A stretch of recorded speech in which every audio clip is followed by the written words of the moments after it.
வாழ்க்கையில் போராட்டங்கள், வேதனைகள் எப்போ வரும், எப்படி வரும்னு இன்றைக்கி நிதானிக்க முடியாத அளவுக்கு பிரச்சனைகள் பெருகி கொண்டிருக்கு. ஆனால் தேவனாகி கர்த்தர் தம்முடைய பிள்ளைகளுக்கு செய்கிற ஒரு அற்புதம் எப்படி தெரியுமா? இந்த தாவீது சொல்லுகிறார், கேட்போமா? சங்கீதம் 118:5. நெருக்கத்தில் இருந்து கர்த்தரை நோக்கி கூப்பிட்டேன், கர்த்தர் என்னை கேட்டருளி விசாலத்திலே வைத்தார். நெருக்கம் என்று சொல்லும்போது போராட்டங்கள், வேதனைகள் வரும்போது உடனே மனுஷர்கள் எப்படியாயில் இதிலிருந்து வெளியே வரணும் என்பதற்காக பல மனுஷர்களுடைய சக்தியை அல்லது பலவிதமான பணம், பலம், பதவி போன்ற அதிகாரத்தை பயன்படுத்த முயற்சிப்பார்கள்.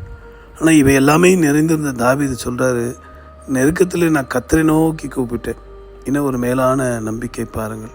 இந்த வார்த்தை கேட்குற நீங்களும் கூட உங்களுக்கு எவ்வளோ படிப்பு, ஆசை, அந்தஸ்து இருந்தாலும் அவைகள் தற்காலிகமானது தான். ஆனால் இப்பொழுது எந்த நாளும் நமக்கு உதவி செய்கிறவர் சேனைகளை கர்த்தரே. அதனால் உங்கள் நம்பிக்கையை முழுமையாய் முறையத்தோடு கர்த்தராக இயேசு கிறிஸ்து மேல் வைப்பீர்களானால் நிச்சயமாய் உங்கள் வேண்டுதலை கேட்டு அவர் அற்புதத்தை செய்வார். பக்தன் சொல்கிறான், நெருக்கத்திலிருந்து எனக்கு விசாலத்தில் வைத்தார். அன்பானவர்களே, வரப்போகிற நாட்கள் ஒரு பெரிய ஆசீர்வாதத்தை கர்த்தர் உங்களை வைத்திருக்கிறார். அதுக்காகவே வந்ததான் இந்த தற்காலிக போராட்டங்கள்லாம். ஆக இவையெல்லாம் மாறி போகும். சந்தோஷமாக கர்த்தருக்குள் கலை கூறுங்க. ஜெபிப்போமா?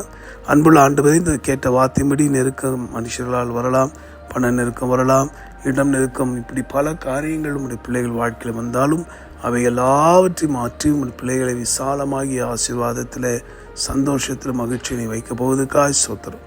தொடர்ந்து வழி நடத்தும், நம்பிக்கையில் உறுதியாக இருக்க கிருபை பாராட்டும். உண்மையை சார்ந்து வாழ அருள் புரியும். ஜீவாதிபதி இயேசு மூலமாக வேண்டுகிறோம் எங்கள் நல்ல பிதாவே, ஆமென். உங்களுடைய விடுதலைக்காக ஜெபிக்கிற, திறப்பில் நிற்கிற உங்கள் அன்பு சகோதரர் மணியாயிரு. God bless you.